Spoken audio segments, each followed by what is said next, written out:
Booba il prend cher, hein. Alors, on va regarder la vidéo de Marcus Dia pour voir si vraiment il a pu achever Booba. Marcus, je lui avais parlé, moi, je lui avais dit essaie de régler le problème avec Booba en privé. Il m'a dit c'est mort. Si on est pris à mon honneur, je vais le finir. Enfin, je vais voir ce qu'il va le dire, j'espère qu'il sera de bonne foi.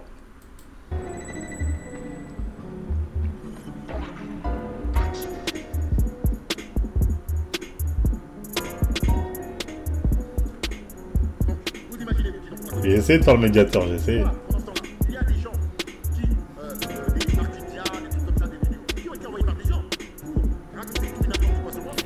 Je laisse un peu, mais vite. Cette vidéo est une analyse d'opinion. Elle confronte des déclarations publiques, des éléments biographiques disponibles et des faits médiatisés à un récit artistique. Elle ne prétend pas détenir la vérité absolue, mais interroge un personnage public et ses contradictions. Chacun est invité à se faire sa propre idée. C'est parce qu'il a l'esprit limité.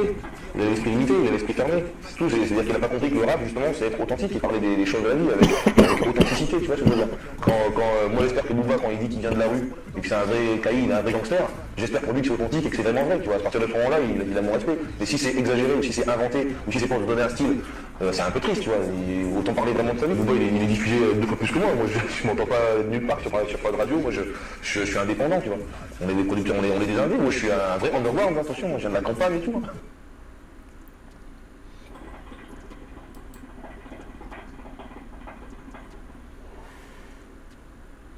Salut les amis, c'est Marcus Dia, j'espère que vous allez bien. On se retrouve pour une nouvelle vidéo, une nouvelle analyse. Comme vous avez pu le constater, je vous ai partagé en intro cet extrait d'une ancienne interview de Kamini pour le média Rap Elite, grosse force à eux, car je trouve que le discours est cohérent et très pertinent. Il pose également une question simple et explosive concernant l'authenticité dans le rap game. Vous savez, quand un acteur joue très bien son rôle, on oublie parfois qu'il joue. Entre fiction et réalité, la frontière peut être très floue. Aujourd'hui, je vous propose un cas d'école, Booba, de son vrai nom Eli Yaffa, l'un des rappeurs les plus talentueux et les plus endurants de l'histoire du rap français. Un artiste qui s'est construit l'image d'un rebelle anti-système, porte-voix de la cause noire, témoin d'une enfance dure et remplie d'injustices liées à sa couleur de peau. Cette enquête n'aurait pas vu le jour si je portais des œillères. Et qu'on soit clair, ce n'est pas une réponse émotive au clash qu'il a tenté de m'imposer, car j'étudie le personnage depuis très longtemps, et j'étais également au courant de son plan. Au contraire, ce clash m'a fourni des indices qui ont éclairé des zones d'ombre. Comme d'habitude, je vous demanderai un max de soutien, un max de likes, un max de partage, surtout en cette période où on tente de m'éteindre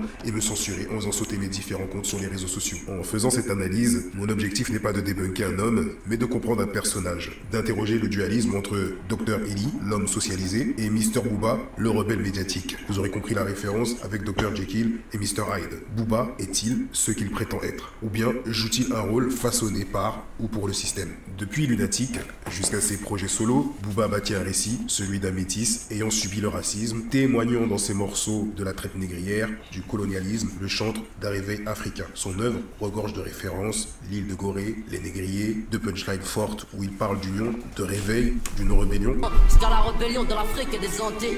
Il endosse la posture de Malcolm X sur pochette de CD et d'un anti-système assumé. Ce discours a convaincu, il a fédéré et il a vendu. Mais une question demeure. Qu'est-ce qui relève de l'art et qu'est-ce qui relève du réel? Dans l'industrie culturelle, l'authenticité est un actif. Et plus elle est crédible, plus le public adhère. Symboliquement, émotionnellement et financièrement. Lorsqu'on examine la biographie de Booba, des zones floues apparaissent. Dans le narratif, il nous parle du racisme qu'il a subi durant son enfance, de son grand-père qui le présentait aux voisins comme le fils du concierge, une posture victimaire que son oncle réfute. Bonsoir, monsieur Borsan-Berger. Oui. J'ai toujours entendu une rumeur sur vous, j'en profite pour vous demander si c'est vrai. Je voulais savoir s'il était vrai que vous étiez l'oncle du rappeur Booba. Oui. Ça, c'est vieux, ça. Vous voyez, il faisait du poney, tout ça, j'ai vu ça. D'accord. Je sais que vous êtes un fervent militant de front de gauche. Vous avez aussi surtout un profil politique atypique. Oui, j'ai été élu pour les Verts au conseil municipal de l'Aude. Oui. D'accord. Et ensuite, vous avez donc rallié la cause des héroïstes pour ensuite terminer au front de gauche. C'est bien ça? En fait, il se donne une image de toute façon l'image qu'il se donne et puis l'image avec laquelle je suis absolument pas d'accord. C'est-à-dire l'image de voyou, gangster. Mais pas ça encore. Mais je veux dire, dans ses prises de position, je suis la victime du racisme, etc. Non, c'est pas vrai. Oui. C'est pas vrai. Oui, parce qu'il n'a pas eu une enfance si difficile que ça. Enfin, il a été très accompagné Ça, par... c'est vieux, ça. Je suis d'accord. Ça, il l'avait depuis longtemps, ce stock-là. Ça, c'est très vieux, ça. Non. Ouais. Quand il était adolescent, on pourrait adopter son cheval. Ah, il avait son cheval? D'accord. Bah, Non, c'est de se compliquer quelque part. Ah, d'accord. Moi, je me base pas là-dessus, faut pas déconner. D'accord, mais justement, vous n'avez pas essayé de lui faire entendre raison, justement pour... parce que c'est vrai que, notamment dans l'écologie, il chante, il chante, entre guillemets, rien à foutre de la pollution, je roule en 4x4, ça n'a pas dû trop vous plaire, tout ça. Voilà, donc qu'est-ce que vous voulez que je fasse d'une relation pareille? Mais surtout qu'il ne le pense pas, en réalité, je pense qu'il le... Dans vos chansons? Mais en fait, il croit pas à grand-chose, ça c'est vrai, oui. Oui, vous qui le connaissez mieux que moi, il pense pas tout ce qu'il dit, entre nous. Voilà, c'est ça. Oh, d'accord. Mais ça excuse pas ce qu'il dit. D'accord. Ah, d'ailleurs, ça a dû vous faire marrer, parce qu'on le compare très souvent à Nicolas Sarkozy, pour le côté néolibéral. Oui, ça, par contre, c'est un vrai libéral.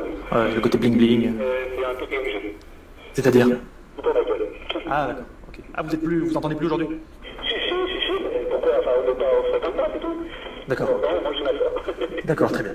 Booba parle peu de son enfance précise, pas d'anecdotes détaillées sur la misère, la galère du quartier, les boîtes de thon catalanes volées au franc prix du quartier, les grecs partagés à plusieurs, cette pauvreté narrative qui est le marqueur de la plupart des rappeurs issus de la banlieue. À travers des articles et des interviews, on arrive à retracer le cadre social réel de Eli Yafa. Il grandit à Meudon-la-Forêt, environnement cossu, puis à l'âge de 11 ans, après le divorce de ses parents, il déménage à Cannes-sur-Mer, la Colle-sur-Loup. Voilà, alors vous êtes Booba métis franco-sénégalais, né dans les Hauts-de-Seine, vers 10-11 ans quand vos parents divorcent, vous partez avec votre mère à Cannes-sur-Mer. Contexte encore plus favorisé. Ah ouais. Loin du cliché, école au pied des tours, cité enclavée, qu'on retrouve dans les lieux bannis, d'où l'étymologie du mot banlieue. Il explique que sa mère faisait le ménage, qu'elle était secrétaire, qu'elle a des parts dans son entreprise. En faisant des recherches, on constate qu'elle est également dirigeante de plusieurs entreprises affiliées à son fils depuis 2005. Devenir dirigeante de label quand on faisait du ménage ou du secrétariat, c'est pas très commun. Comme quoi, rien n'est impossible. Un père baobab de la nuit parisienne. Son père est décrit comme une figure des nuits parisiennes pendant plus d'une vingtaine d'années. Comptable, mannequin, animateur,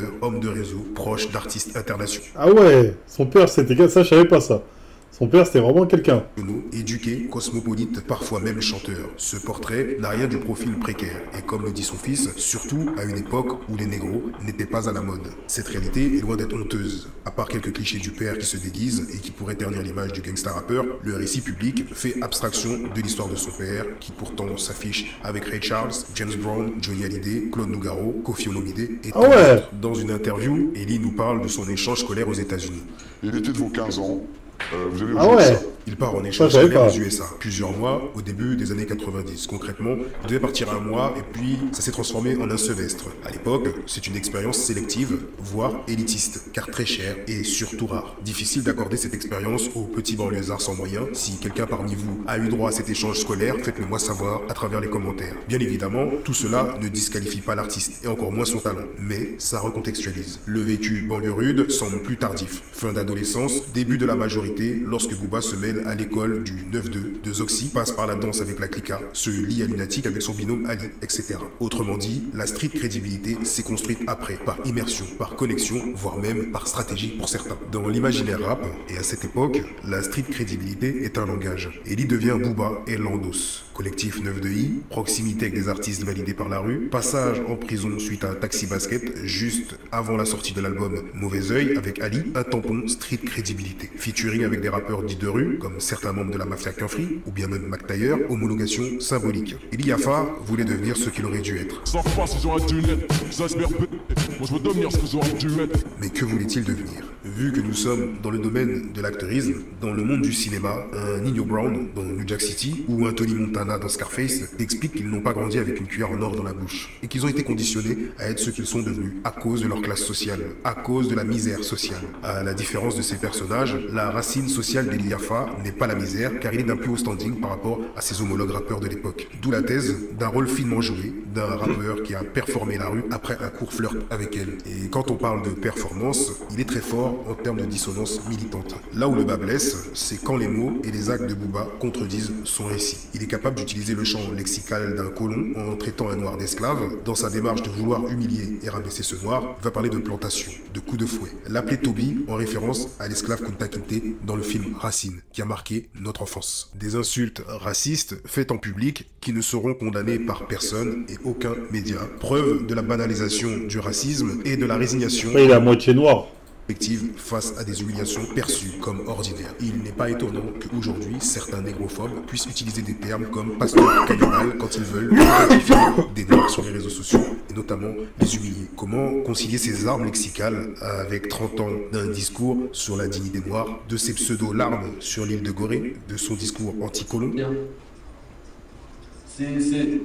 Faut qu'on nous parle du colon comme on nous a parlé du SS, des millions de coups de fouet, du champ de coton à la tête. Ça passe au man essai, c'est loin d'être un fait, On peut être en clash, mais tout n'est pas permis quand on se revendique porte-étendard d'une cause, quand on joue le pseudo militant noir depuis le début de sa carrière. Que dire des alliances et des postures contradictoires? Partager un Bassem Baïki, malgré ses propos négrophobes, qu'il a également insulté de sale NEGRO de MERDE. Prendre la posture de Malcolm X sur la cover d'un CD et clasher Aya Nakamura, une femme victime de racisme, qui t'explique que sa couleur de peau a été un obstacle dans sa carrière. Partager une photo d'elle qui ne la met pas en valeur pour l'humilier devant la fachosphère, c'est politiquement dissonant. La cause noire, ce n'est pas un branding, c'est une éthique. Voir des photos symboles à rebours du récit anti-colon où Mister Booba partage avec fierté sur ses réseaux une photo de lui avec Bolloré. Bolloré choisit même de reconnaître... Ouais, ça date cette photo-là. C'est une photo qui date de août 44. Personne connaissait Bolloré, ou très peu de personnes à l'époque. C'était pas comme aujourd'hui, quoi. Il n'y avait pas toutes les... pas CNews et pas tout ça à cette époque. Culpabilité dans une affaire de corruption en Afrique. Le groupe Bolloré est actionnaire d'une entreprise qui exploite de l'huile de palme, condamné en 2023 à verser 140 000 € à des paysans camerounais pour avoir pollué la terre et l'eau, tout ça en imposant de mauvaises conditions. Mais moi j'avais vu à l'époque cette photo, et diverses condamnations au Cameroun pour exploitation abusive et atteinte grave à l'environnement. Les scandales de corruption Bolloré reviennent sur le devant de la scène. Déclaration affective à Bernard Arnault dans un morceau intitulé LVMH, Louis Vuitton, Moët Hennessy. Il y a On le fait rouler aussi, exactement. Il nous a rendu hommage, Booba, le rappeur, en disant quelque chose comme Narbé, tu sais ce que ça veut dire Narbé? Oui, c'est Bernard dans le sens. Bernard dans le sens. Il nous a dit Narbé, ti amo. Je t'aime parce que t'es riche. Bon, voilà.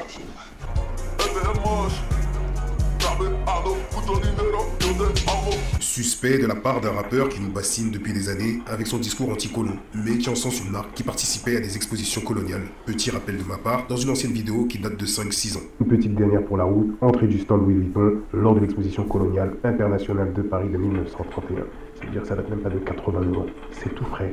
Il y a certainement encore ça la met à bouille sur les vieux milliardaires qui sont encore en vie et qui ont assisté à ça. Je sais pas si vous imaginez. Comme je vous dis, il va falloir plusieurs générations pour enrayer cette négrophobie institutionnelle. Et ce qui est triste, c'est de voir que nos rappeurs, à travers leurs clips, font la promotion de la marque Louis Vuitton. J'ai plus rien à dire. En 2019, quand l'appel au boycott contre la marque Gucci est lancé, suite à la polémique de la collection Blackface par plusieurs grands noms comme T.I., le grand réalisateur Spike Lee, ou même 50 Cent, qui va jusqu'à brûler un t-shirt de la marque sur ses réseaux, et on sait que Booba vit sur le même fuseau horaire que 50 Cent. Pourtant, en 2020, dans un morceau soi-disant anti-système, intitulé 5G, dans lequel il aborde l'histoire du Covid, etc., il te dit que sa priorité est d'avoir une paire de Gucci au pied. Moi t'es trop vert, tu m'en bats les couilles, j'ai ma paire Gucci au pied, c'est tout ce que je sais. Comprendre la communication anti-système de Mister Booba, c'est comprendre que Skyrock est boycotté en façade, mais reste un relais promo pour ses artistes. Quand Booba joue le révolutionnaire anti-vax, qu'il charge Kylian Mbappé, ou Skyrock pour leur Vaxibus, leur reproche d'avoir appelé la population à se vacciner. On est venu rentrer chez. Bonjour. Il va pas son masque, le monsieur là-bas. Ça va? Ouais, toi. Il a pas là, frère de Sky. On pourrait oublier que lui-même s'est affiché en train de se vacciner sur les réseaux quand la campagne de vaccination a démarré à Miami. Finalement, il reproche à Kylian Mbappé de faire exactement la même chose que lui. Il oublie qu'il est suivi par un million de personnes sur ses réseaux et que forcément, il a également incité des personnes à se vacciner, donc il a joué le jeu du système. Quand Mister Booba joue l'anti-système, il défend Dieudonné, c'est à la mode.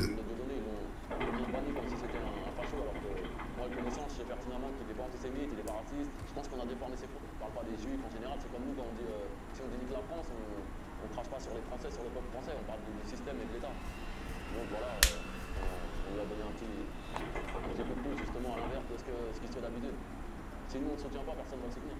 Il y a beaucoup de gens comme ça qui se plaignent quand faut être là, représenter sa communauté. Il n'y a plus personne. Parce que le rap, on parlait des footballeurs, il y en a plein qui se plaignent d'être insultés sur les terrains, mais bon, finalement, on ne les retrouve pas dans des mouvements qui ne soutiennent pas des gens comme Dieudonné. Mais quand Dr Eli est vraiment implanté dans le système, il retire son masque et lâche des punchlines ambiguës dans son morceau OKLM, où il dit « Je fais ni dans la fantaisie, ni dans la quenelle ».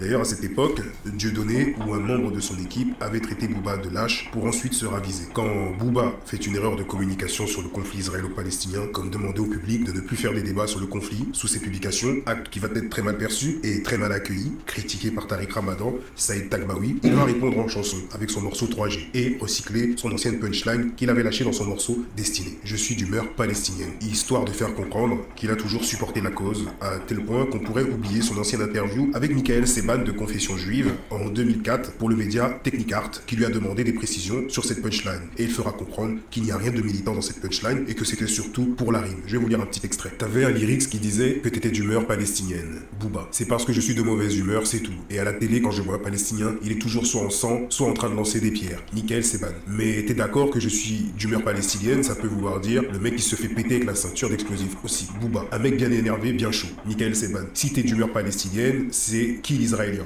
Booba. Ça rimait tout simplement avec Yen, ça ne va pas plus loin. Nickel, c'est ban. T'aurais pu dire d'humeur israélienne, ça rimait aussi. Non, je ne l'aurais pas dit ça. Quand ses ennemis le clashent et affichent que l'artiste Elia, qu'il avait signé, like des posts de Tsahal, il se fait discret. Quand Booba mène un combat contre les influenceurs, il ne le fait pas pour le peuple, mais pour se venger de Marc Blatta. Nos auditeurs, rappelons quelle a été la genèse de ce conflit. Quel a été l'élément déclencheur, Booba? Racontez-nous. En fait, c'est plus les influenceurs qui sont partis en guerre contre moi, à la base. À la base, ça part une altercation avec Marc Blatta, qui faisait dans le copy trading, etc. Donc on a un petit clash.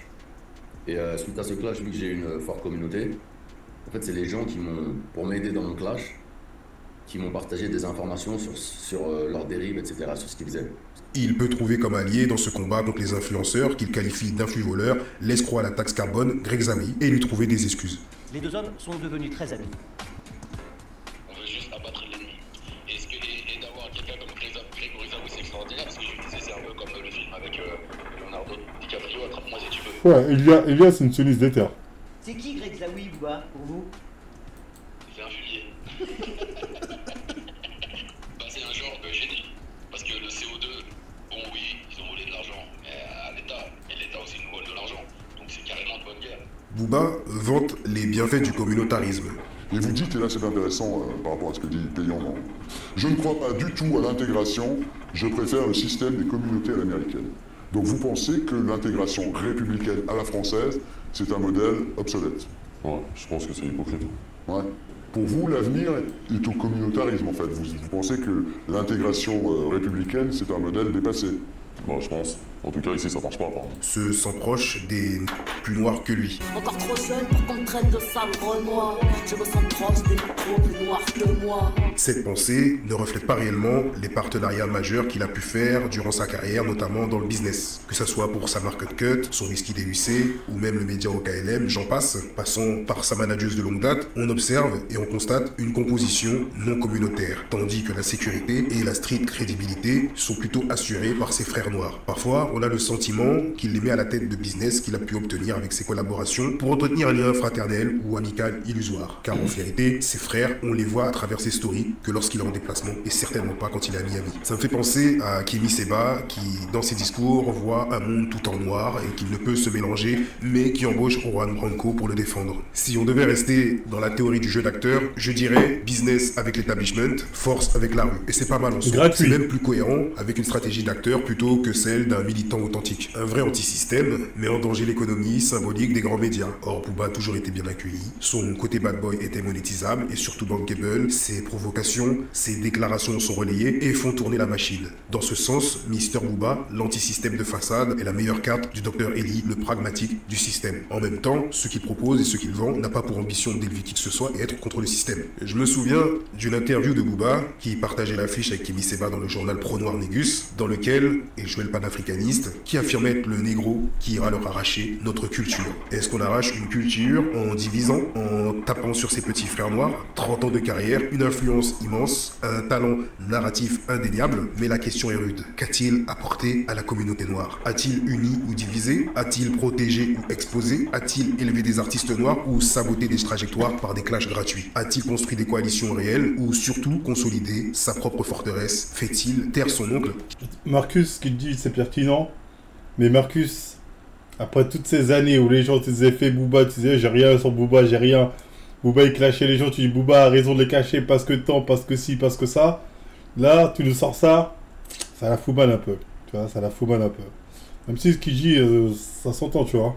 qui le surnomme TPMG, tout pour ma gueule. Alors bien évidemment, il y a certains clashs qui ont été provoqués. On ne lui retire pas tout ça. Mais dans l'ensemble, est-ce que réellement certains clashs sont nécessaires quand ils touchent les petits frères qui commencent à rentrer dans le business? Est-ce que ces clashs où ils tentent d'éteindre un système économique mis en place par ces jeunes petits frères noirs ou autres? Est-ce que ce grand homme, ce grand frère, agit réellement comme un frère qui veut soi-disant créer un système économique et soi-disant arracher la culture aux colons? Le portrait qui émerge, et c'est mon point de vue, moi je vois un acteur d'exception, maîtrisant la mise en scène et le temps médiatique, jouant un double rôle, où l'idéologie sert souvent le personnage plus que la cause, car c'est très vendeur. Pour être juste, il faut savoir nuancer. Oui, l'art permet la fiction. On peut incarner la rue sans l'avoir vécu de A à Z, et la plupart des rappeurs d'aujourd'hui le font très bien. Exemple SCH. Défendre une cause n'implique pas d'être irréprochable, car chacun a ses contradictions. Au même titre que le système récupère très souvent les pseudo-antisystèmes en les achetant. On a pu le voir avec le mouvement des Gilets jaunes. Mais nuancer n'annule pas les interrogations concernant des paroles, des actes, des alliances qui sont contraires au discours. Au fond, l'histoire de Booba raconte peut-être la victoire d'un Dr Eli qui a su créer un Mister Booba parfaitement compatible avec le système qu'il dénonce. Un anti-système de scène, un anti-système des coulisses. Si c'est le cas, l'œuvre de Booba devient une performance sur la fabrique d'un mythe, d'un pseudo-rebelle. Finalement, peut-on qualifier Booba d'imposteur ou d'acteur dans une société où la vérité a moins de valeur que l'adhésion? Les gens cherchent de moins en moins la vérité, ils s'accrochent à un discours qui leur ressemble, et tant qu'une personne incarne ce rôle, même dans le mensonge, ils préfèrent fermer les yeux.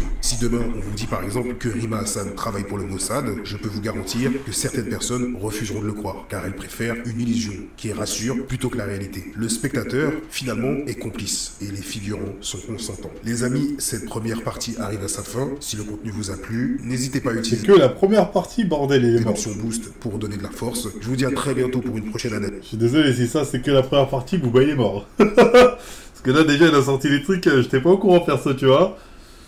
Dans son daron, d'autres déclarations là, j'étais pas au courant, tu vois. Prenez soin de vos proches, prenez soin de vos parents. Grosse force à vous. Ciao la famille, peace. Marcus, vous demandez les dons. Je crois qu'il y a un regard à Malcolm, c'est quoi? Bah, c'est le méchant raciste de Lyon. Donc vu que je suis un Black Swag, je souffre d'un complexe d'infériorité. Vu que je suis un Black Swag, à ne pas confondre avec les préférents noirs, le Black Swag, je n'ouvre pas d'entreprise, hein. Je suis juste en C. Je suis un animal. Je suis un Black Swag. Tout ça on le savait. Elle a même pas parlé des dossiers lâchés par la sœur de Booba. Ok, c'est internet Finovilla depuis. Ah, pour moi, elle l'a quand même... La tape, ça fait mal, hein. Comment ça, une version non censurée? Fiction non censurée. Elle ma chère terre. Pour le plus fort. Liv n'a pas signé avec le job. Avec qui alors? Ouais, c'est compliqué.